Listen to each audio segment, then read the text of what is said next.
也可以跳了，一样可以跟着节拍舞动，一样可以穿上美美的舞衣，一样可以有自信的开心。好兴奋，你知道吗？因为其实还没接触国标舞之前哈，我蛮封闭的啦，我从来不参加任何团体活动。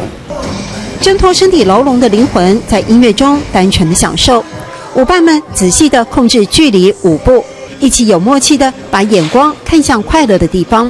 他在舞动的那个过程，我看到他的表情，其实跟我们跳舞的那种感觉是一样的。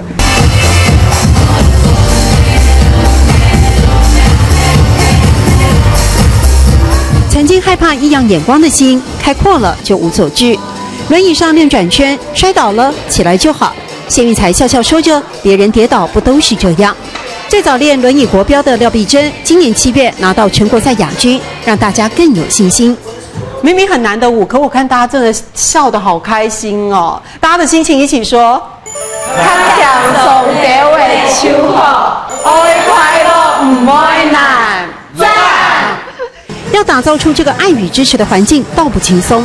特制的轮椅一台10万块，不是小钱。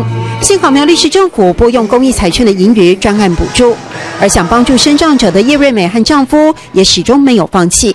我希望说，所有像我们身障朋友哈，不要害怕啊，就是可以像我们呢，就这样跳出自信，舞出快乐。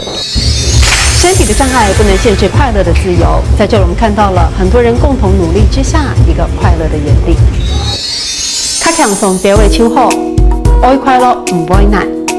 较强送第位秋后，爱快乐唔爱难。